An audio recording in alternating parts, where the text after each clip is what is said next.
Pilipinas at buong mundo. Naitay Kapuso, pahiram po ng 20 minutes ng inyong hapon. Ako po si Boy, and welcome to Fast Talk with Boy Abunda. Sa mga kaibigan natin sa Facebook at YouTube, sa lahat ng nakikinig po sa DZBB, welcome to the program. Kasama ho natin ngayong hapon ay one of the most brilliant actors of her generation. Ang tawag po sa kanya ay Kapuso Primetime Princess. Naitay Kapuso, please welcome the beautiful Barbie Forteza.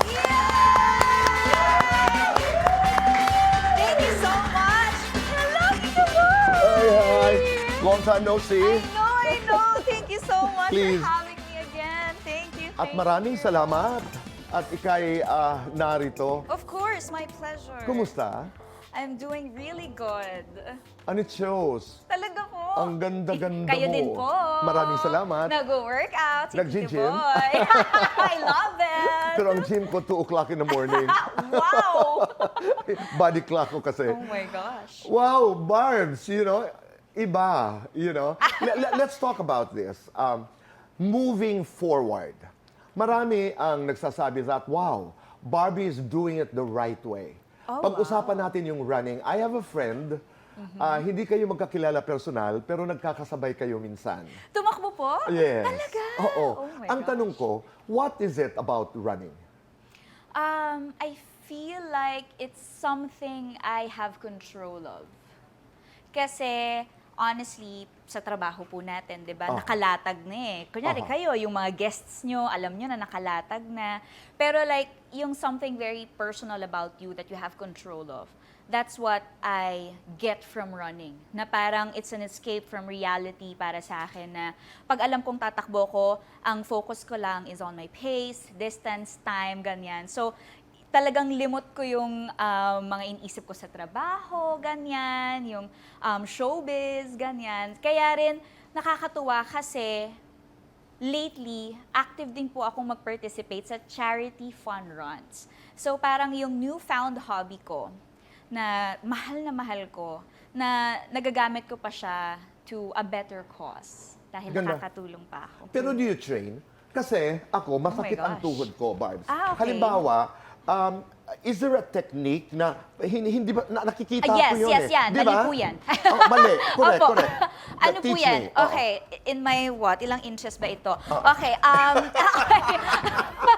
Okay, sige po. Magta-train Gusto ko. tayo in heels. Why not? Oo, So, why not? kailangan po mid-foot strike. That means dapat yung center ng paa mo yung maglaland, hindi yung toe, hindi yung heel. Kasi pag heel, ang okay. sasakit yung ankle. Kapag yung toe, ang sasakit yung tuhod. So, dapat yung gitna. Yung gitna, para yung weight mo nasa gitna, para hindi magkaroon ng tension sa knees, sa back, Okay. at sa ankles. Alright, so ako na lang, huwag ka nang tumakbo. Okay. So, dapat yung gitna. Yes, gitna. Gitna. Yes. Tapos straight body po. Ay, oo nga. Ang Yes. ganda. Hindi, Ganyan. hindi, totoo. Straight Okay. body po. Yes! I love it! I love it. Ganda. Fast learner. Exactly No, ang that. ginagawa namin ito because there's a right way to do it. Yes, yes. You cannot be insured, di ba? So, sabi ko nga, this is one of the ways by which you're able to liberate yourself. Yes. Moving forward also means a lot of times Yes. changing your hairstyle. Do you if like hindi it, totoo to, Tito? beautiful. Thank you. Di ba? Gaano katagal yung proseso na noong magdesisyon kang ipapuputol mo ang iyong buhok? I think napag-usapan po namin ito ng Beauty Empire a month before we started taping. May resistance ka nung umpisa? Wala po. Kasi Okay. ginusto ko, kasi nung nalaman ko po yung character ko at yung storya ng Beauty Empire, sabi ko, Noreen deserves a new look. Dapat hindi niyo makita si Barbie.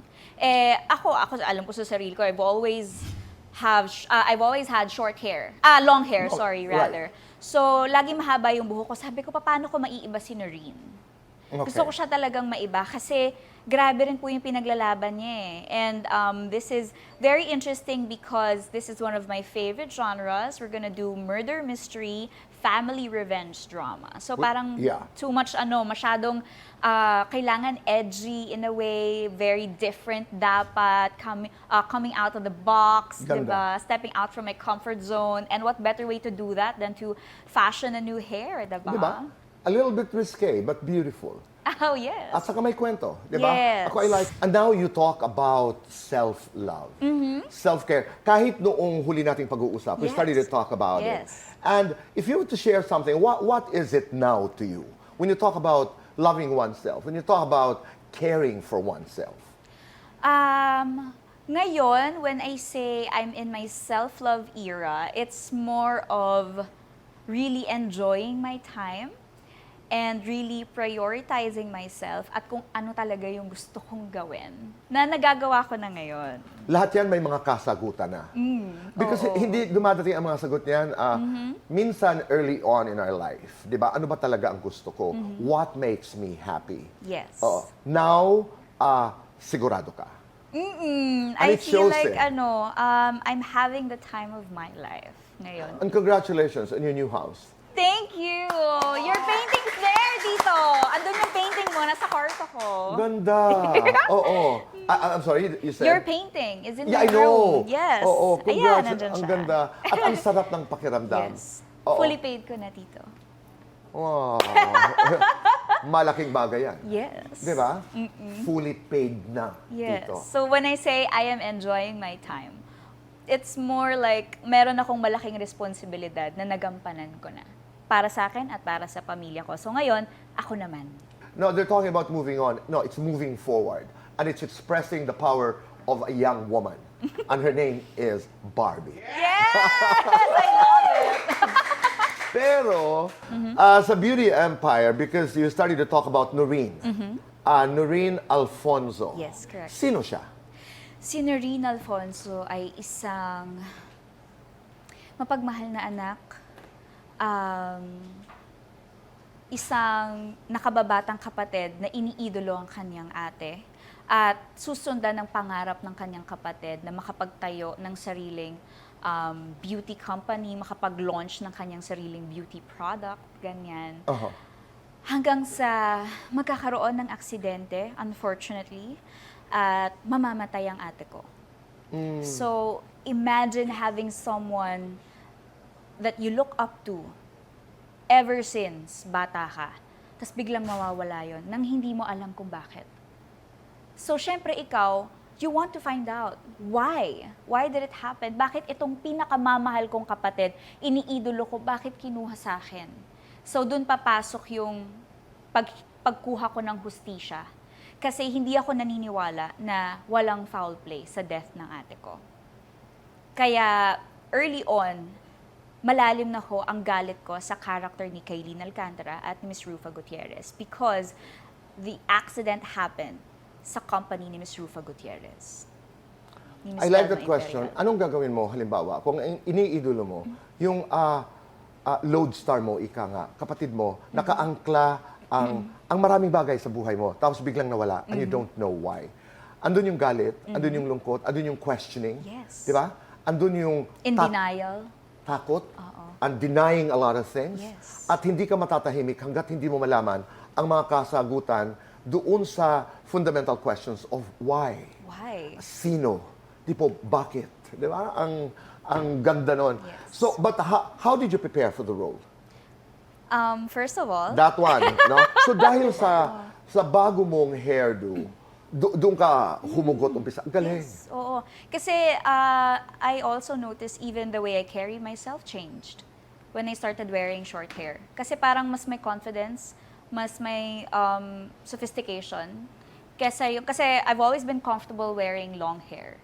Okay. Having long hair, ganyan. So ngayon parang meron kang certain consciousness na I have to stand tall.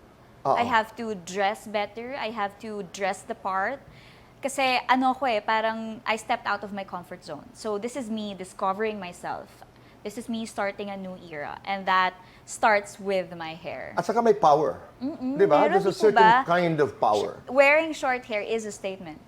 Ganda. Yeah. It's a statement, again, inuulit ko lamang, that you are moving forward in life. Pero, halika, may lakad Ay, na Barbie. Okay, may Diba? lakad na Barbie. Ano ang lakad na Barbie? Ano ang lakad ni Noreen? Naku, ibang-iba ang lakad ni Barbie kung Sige. alam nyo lang. Diyos Talaga? ko. Totoo ba? Totoo ba talaga? Oo. O sige, lakad ni Barbie muna matatawa yung team ko dito. Lakad ni Barbie. Kasi ang taas eh, hindi ko kaya eh. Sabi ko talaga, paninindigan ko ba to? Ang taas-taas, hindi ko kaya. Hindi ako makalakad ng ayos. Okay. Ang lakad, Ang lakad ni Noreen. Ang lakad ni Noreen, what's her, Alfonso. Alfonso.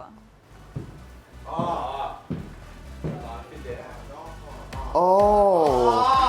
Oo. Wala po akong ginawang masama. Hindi po ako. Ganda. Tingnan mo how, the How difference, different. diba? Exactly. It's wonderful. How is it working with with Rufa Gutierrez and Kailin Alcantara? It's my first time working with Miss Rufa, and siguro hindi ako nag-iisa na in-expect na siguro strikta siya or siguro hindi siya mamamansin So or what's fun? mataray. Oh my gosh, wala lahat yun! As in, grabe, sobra yung gulat namin ni Kailin. Kasi siya talaga yung nagpupunta sa standby area namin to say hi. Siya yung talagang very approachable. Siya Girl! yes, ganyan. So, what's new? Ganyan. Tapos yung mga selfie namin sa phone niya, naka 0.5. Yung talagang very in siya talaga. And Right. sobra niyang accommodating. With Kailin, hindi po ako nagulat na mahusay siyang actress, given na yon. Nanalo nga siya ng Best Actress! Yes. Daytime Actress of the Year, Kailin Alcantara. So I'm very, very proud of her. Even her growth as a woman, dahil magkasama kami, Sunday Pinasaya pa lang. So ngayon, iba na rin talaga yung mindset niya, yung maturity niya, yung growth niya as a person. And as an actor, hinahangaan ko po talaga si Kailin Alcantara. And I'm very, very happy to share this project with her. Sabi ni Rufa, nung dumalaw siya dito, tuwang-tuwa daw kayo sa mga kwento niya na may kinalaman sa kanyang love life.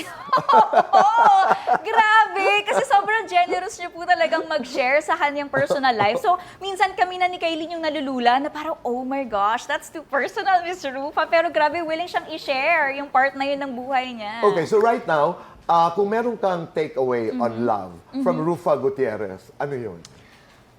Huwag seryosohin ng mga bagay-bagay. Just enjoy everything and take it as an inspiration, not as a distraction. Oh, di ba? Oo, di ba? That's Ganun from siya. Rufa Gutierrez. Yes! She's very generous. Invite everybody to be part of Beauty Empire. Okay, thank you so much po. Mga kapuso, Beauty Empire is a View original, a GMA Public Affairs production, a Asian creative story now streaming on View and airing on GMA Worldwide starting July 7. Barbie, diretsang tanong. Oo, hindi. May nanliligaw ba sa'yo? Ang kasagutan sa pagbabalik po ng Fast Talk with Boy Abunda.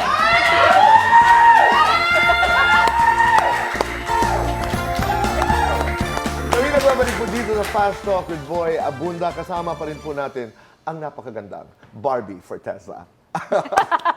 Okay. I mean, of course, now people are interested to know about your love life, about David. How are you, David? We're good. We're good. We're okay.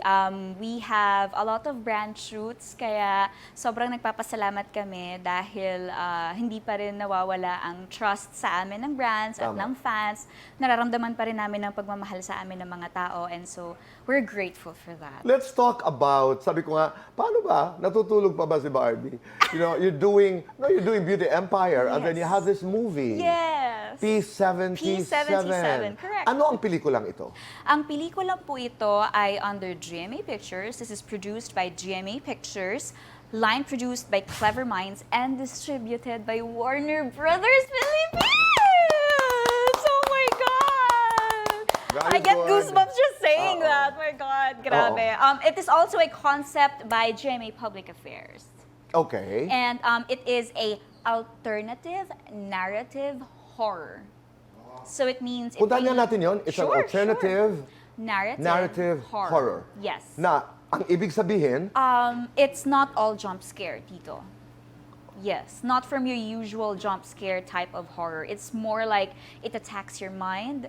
The horror lives in your brain. It really tackles real life horror. It's the type of movie na iisipin mo pagpatay na ang ilaw at patulog ka na. Tas hindi ka na makakatulog. Because it will haunt you talaga. It's that type of film. It's a really nice film. Pero if you were to physicalize, kasi iba't ibang takot Yeah. di ba? Doon sa P77, parang sa Harry Potter, di ba? Yung alam mong pagbukas, naroon lahat Andun ang lahat. iyong mga kinatatakutan. How would you do it? Sige nga. Chang Susan? 4, 3, 2, action!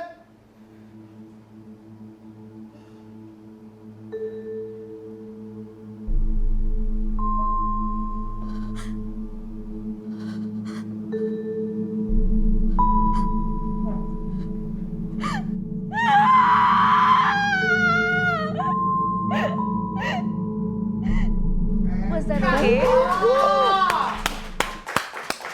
Oh my God. Oh my God. Thank you. You're Oh, welcome, Tito. you want me to do it? Sure, Tito. I'm joking.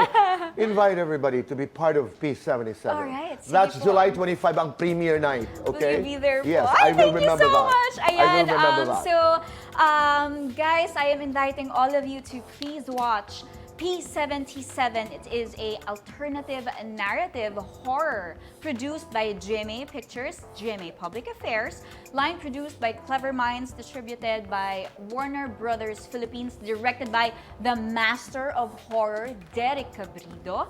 And this will be shown a day before my birthday, July 30, Yes. in cinemas nationwide. Ito na lamang ang question before we do Fast Talk. Sure. We will end this with Fast Talk. Oo, hindi, pwedeng silence. Okay. May nanliligaw ba sa'yo? Let's do Fast Talk.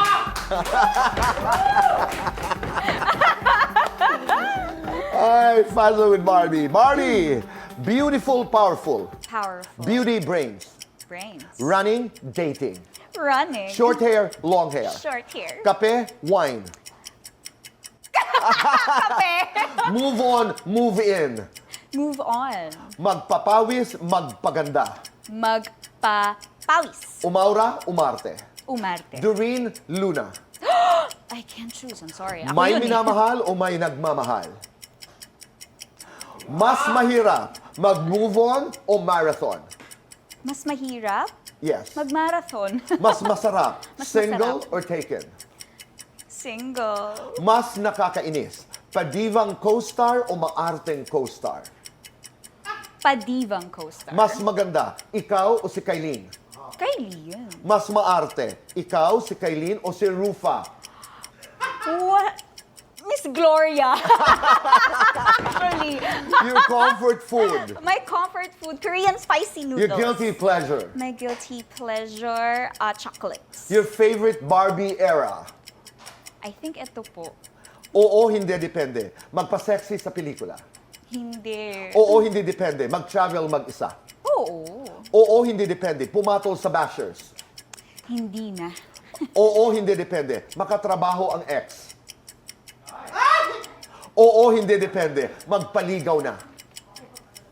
Lights on or lights off? Lights on. Happiness with chocolate. Happiness. Best time for happiness. Afternoon. Complete this. This year, I am... This year, I am having the time of my life. Thank you, Barbie. Maraming salamat. Salamat po. Maraming salamat po. I So had proud so of much you. fun. Thank you So so proud much. of you. Thank you. Suportahan po natin Yes. ang P77. P77 And- Beauty Empire. Sorry, I forgot to mention my good friend and a very brilliant director, Mark de la Cruz, directed Beauty Empire. Maraming Thank salamat. you so much. Thank Naitay Kapuso, maraming salamat po sa inyong pagpapatuloy sa amin, sa inyong mga tahanan at puso araw-araw. Be kind, make your nanay proud, and say thank you. And do one good thing a day and make this world a better place. Goodbye for now, and God bless.